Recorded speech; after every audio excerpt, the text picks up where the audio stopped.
अस्सलाम वालेकुम my YouTube family, कैसे हैं आप लोग। उम्मीद करती हूँ बिल्कुल ठीक होंगे और अपनी ज़िंदगी को खूब इंजॉय कर रहे होंगे।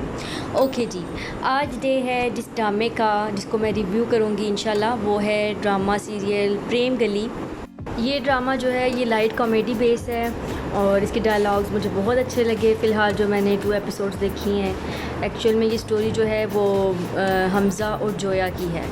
जैसे ही फ़र्स्ट एपिसोड स्टार्ट होती है तो सबसे पहले जो है वो राहत बेगम की फैमिली दिखाई जाती है। राहत बेगम जो हैं वो जोया की नानी अम्मा हैं और जोया जो है वो अपनी नानी के साथ रहती है और अपनी माँ के साथ। बेसिकली जोया की माँ को डाइवोर्स हो जाती है और नानी और खाला को भी डाइवोर्स हुई होती है।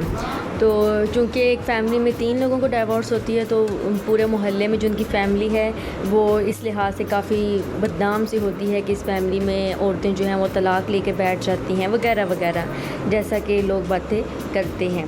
कि माँ का जो इंट्रोडक्शन दिया गया वो ये है कि उसकी माँ एक घर के करीब ही एक यूटिलिटी टाइप स्टोर चला रही होती है और उसकी माँ का नाम जो है वो शीरीन होता है, जो कि काफ़ी सख्त मिजाज दिखाई गई है। और जो खाला है वो किसी गवर्नमेंट स्कूल में टीचिंग कर रही होती हैं, उनका नाम मुसर्रत है। और नानी अम्मा राहत बेगम, ये लोग जो है वो एक फ़ैमिली में दिखाए गए हैं। इनके नेबर्स में एक फ़ैमिली है जिसमें हसीना बेगम रहती हैं, उसकी जो बेटी है फ़री उसका ब्यूटी पार्लर है और वो जोया की बेस्ट फ्रेंड है। अब हसीना बेगम जो है वो भी काफ़ी तेज़ तरार हैं और रिश्ते कराती हैं और साथ ही साथ उन्होंने अपना घर जो है वो रेंट पे दिया है। अब घर जिसको रेंट पे दिया है वो लड़का है हमज़ा, जो आगे चल के इनकी लव स्टोरी यहाँ से स्टार्ट होगी। हमज़ा जो है वो अपनी फ़ैमिली के साथ रहता है। उसकी फ़ैमिली में जो है कोई औरत नहीं होती, एक दादा अबू होते हैं, एक चचा होते हैं और एक उसके वालिद होते हैं। अब वो 4 जो मर्दाना टाइप फैमिली है वो आ जाती है हसीना बेगम के घर में एज़ अ रेंट, वो लोग रह रहे होते हैं और वहीं पे उनकी मुलाकात जो है, ज़ाहिर सी बात है अब एक गली में रहेंगे तो आमना सामना तो होगा। तो जोया का आमना सामना हो जाता है हमज़ा के साथ, जो कि अपनी फ्रेंड के घर जाती है और वहीं पर उसको देखती है और चिल्लाने लगती है चोर चोर, क्योंकि ज़ाहिर बात है उसने पहले कभी देखा नहीं होता उधर किसी आदमी को, तो वो देखती है तो थोड़ा सा घबरा जाती है। तो वहीं पे उसका इंट्रोडक्शन होता है हमज़ा के साथ पहला।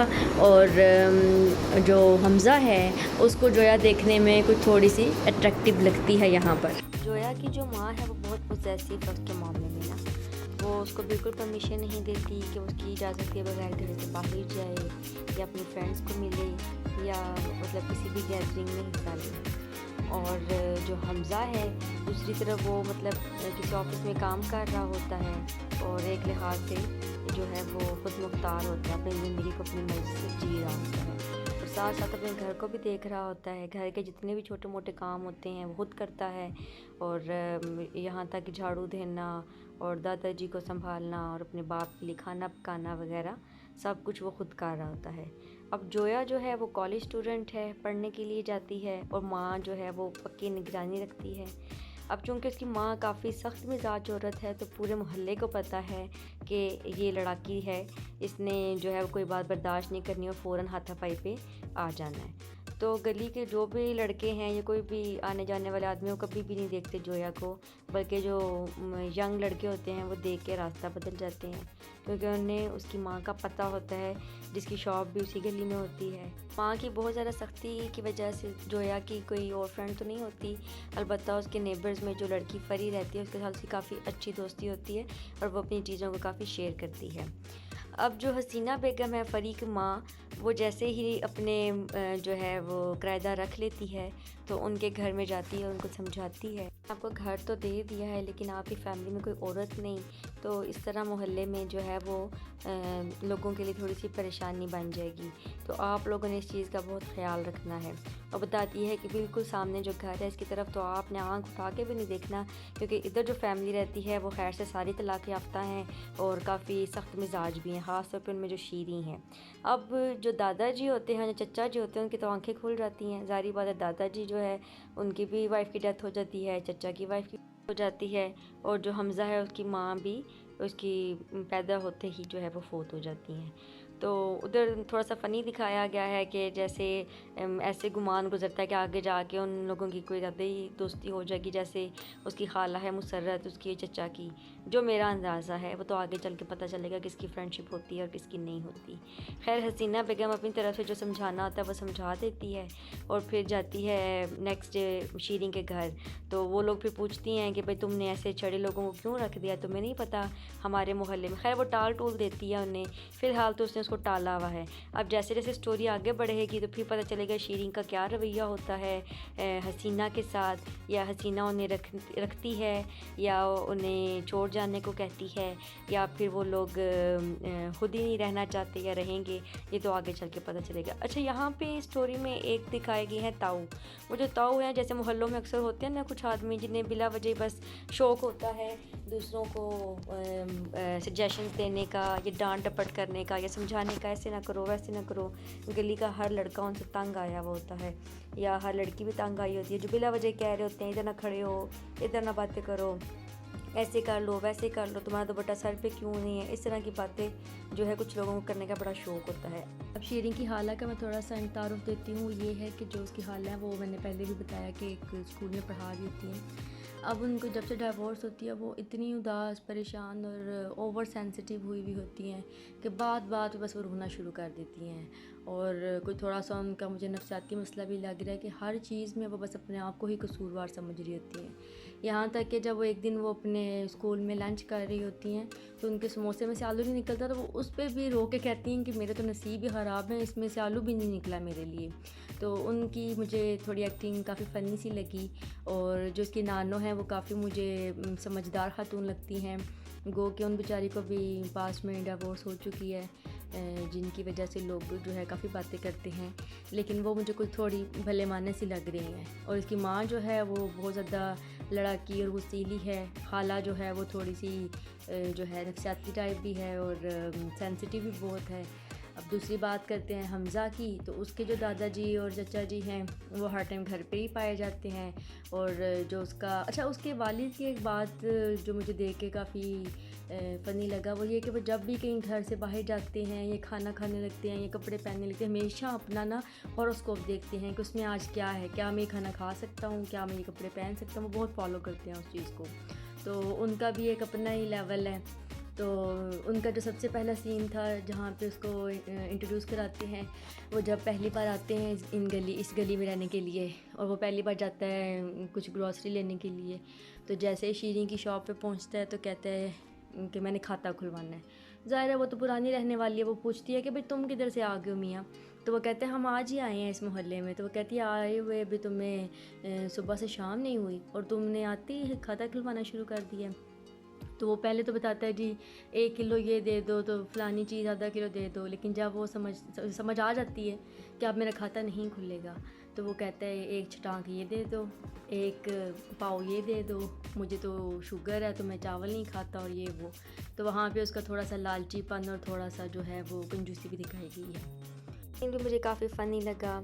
और इसी तरह हमज़ा की अगर बात की जाए तो वो भी ऑफिस बॉय है, काम करता है, घर आता है, घर पे काम करता है। अब जब से उसने देख लिया है जोया को, जोया ने उसको देख लिया, तो जोया के दिमाग में भी वो क्लिक कर रहा है और वो भी इसको पसंद करने लग गया। तो अब देखते हैं जैसे जैसे स्टोरी आगे जाएगी शीरीन को कैसे पता चलेगा, वो कैसे पकड़ेगी उनको, क्योंकि घर भी उनके आमने सामने है। तो वो क्या हाल करेगी, जैसे उसने पता पूछने पर एक लड़के की चीहा से धुलाई कर दी थी। तो देखते हैं अब हमज़ा की कब बारी आती है मार खाने की, या कब पकड़ाई देता है, ये तो आगे चल के स्टोरी में पता चलेगा। अब इंट्रोडक्शन के बाद जो स्टोरी आगे बढ़ती है, सेकंड जो एपिसोड है उसमें यही दिखाया गया है कि जोया का जब रिश्ता आता है, पहले तो कोई रिश्ता नहीं आता, फिर वो हसीना को बोलते हैं क्योंकि वो रिश्ते कराने में माहिर समझी जाती है, तो उसका रिश्ता लेकर आती है। अब जोया का चूँकि आमना सामना हो चुका है हमज़ा के साथ, तो वो अब दिल ही दिल में कह रही है कि अब मुझे देखने के लिए कोई ना आए, ठीक है। तो हमज़ा भी जो है वो उसको कॉलेज के पास देखता है, मिलता है, बातचीत करने की कोशिश करता है, बल्कि एक दफ़ा तो वो बस के साथ टकराने लगते हैं, उसे बचाता भी है। तो अब जो हमज़ा है उसके दिल में भी अब इसकी जगह बनती जा रही है और जोया के दिमाग में भी अब हमज़ा जो है वो ही बस घूम रहा है। तो वो पूरी कोशिश करती है कि मुझे रिश्ता देखने के लिए ना आए, लेकिन अब चूँकि रिश्ता देखने वाले आ रहे हैं तो अब उसने उनके सामने भी जाना है। तो माँ तो काफ़ी सख्ती करती है कि भाई मेकअप नहीं करना, तैयार शार होकर बाहर नहीं जाना, ना कॉलेज जाना है। लेकिन उसकी जो नानी अम्मा है वो फिर भी उसका साथ देती हैं और कहती हैं कि नहीं, दोपहर में जब तुम कॉलेज से वापस आना तो फरी से तैयार होते हुए आना। अच्छा, नानी माँ से ये कहती हैं, लेकिन वापसी पे फरी उसके घर पर आ जाती है और उसे तैयार शार करती है। तो जब शीरीन देखती है उसको कहती है तुमने इतनी डार्क लिपस्टिक क्यों लगाई है, इसे कम करो या उतारो। लेकिन फरी चूँकि जिंदा दिल टाइप लड़की बताई गई है, दिखाई भी गई है, तो उसके डायलॉग भी ऐसे ही हैं, काफ़ी मतलब खुले डुल्ले से। तो वो कहती है कि नहीं, लगी रहने दो। तो खैर जोया लगी रहने देती है, नहीं उतारती। और जब आते हैं मेहमान उसको देखने के लिए, तो जैसे ही उनको पता चलता है कि जी यहाँ पे नानी को भी तलाक हुई है, खाला को भी हुई है, माँ को भी हुई है, तो वो जो रिश्ते कराने वाली है हसीना, उसकी काफ़ी डांट डपट करती है और कहती हैं तुम तो हमें इधर लेकर आ गई हो, तुम लेकर क्यों आई हो। काफ़ी उसकी इंसल्ट कर देती, साथ ही साथ शीरीन की भी और जोया की भी और उसकी नानी की भी, कि यहाँ पर तो तलाक़ों की लाइन लगी है, तुम हमें क्यों लेकर आ गई हो इधर। इस तरह वो लोग इंसल्ट करके चले जाते हैं, जोया को रिजेक्ट भी कर देते हैं और इंसल्ट भी कर देते हैं पूरी फैमिली की। तो बाद में हसीना कहती है कि वैसे तो तुम बहुत लड़ती फिरती हो सबसे, लेकिन अपनी बेटी के लिए नहीं बोली। तो वहाँ पर वो चुप कर जाती है कि हाँ, मुझे जो डिवोर्स हुई है तो ज़ाहिर है मेरी बच्ची पे ये बात आएगी, जो कि काफ़ी गलत है। इस तरह करना नहीं चाहिए कि जो लोग इस तरह कर रहे हैं किसी को रिजेक्ट करने के लिए, साथ साथ उसको इंसल्ट भी करते हैं, तो ये बहुत गलत है। तो ये बिल्कुल एक हमारे माशरे की ही अक्कासी करता है इस तरह का रवैया लोगों का, जो कि नहीं होना चाहिए, गलत बात है। अगर आपको नहीं पसंद तो भाई आप उठ के चले जाओ, किसी की इंसल्ट करने का तो आपको कोई हक़ नहीं है। तो शीरीन का वैसे मुझे बहुत फ़नी लगा था जब वो उसे पता चलता है कि यहाँ पर बिल्कुल ही छड़े आके रहने लगे हैं, इनके घर में कोई लड़की नहीं है। तो वो जाती है और जैसे दरवाजे में पहुँचती है तो हमज़ा झाड़ू दे रहा होता है अपने घर के दरवाजे में। तो वो कहती है तुम्हारे घर में कोई औरत नहीं है। तो हमज़ा कहते हैं नहीं जी, मेरी माँ की तो डेथ हो गई है, तो घर में दादा हैं, चचा हैं। तो वो नहीं, कहता है सिर्फ दादा हैं। तो आगे से शीरीन का मुझे जो डायलॉग है काफ़ी फ़नी लगता है। वो कहती है नहीं, ये काफ़ी बड़े हो जाएंगे, कोई दरमियाने साइज़ का बंदा है। ये फ़नी लगा मुझे। और एक सीन वो जहाँ पे गली के बच्चे जो हैं वो उनके घर के बाहर आशियाना तलाक लिख रहे होते हैं, तो ऊपर से वो आ जाती है, तो साथ ताऊ भी खड़े होते हैं। तो वो ताऊ को डांट देती है कि भाई तुम समझा नहीं सकते इन्हें। तो इस तरह की नोक झोंक और हंसी मज़ाक है इसमें, जो कि काफ़ी मुझे अच्छा लग रहा है ड्रामा। अब जैसे जैसे स्टोरी आगे जाएगी तो फिर पता चलेगा इसमें क्या होता है। तो इंटरेस्टिंग है ये ड्रामा।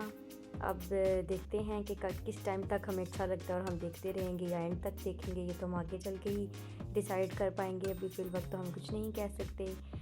नेक्स्ट एपिसोड का रिव्यू करने तक के लिए आप इंजॉय करें मेरे रिव्यूज़ को भी और ड्रामास को भी और अपनी लाइफ को भी। और जाने से पहले एक रिक्वेस्ट है आपसे कि मेरे चैनल को आपने अगर अभी तक सब्सक्राइब नहीं किया तो सब्सक्राइब कर दें, साथ ही साथ शेयर भी कर दें और लाइक भी कर दें। आपके सब्सक्राइब करने से आपका तो कुछ नहीं जानना, लेकिन मेरी थोड़ी सी हौसला अफजाई हो जाएगी। ओके जी, अगला मेरा रिव्यू आने तक के लिए मुझे इजाज़त दीजिए। अल्लाह हाफिज़।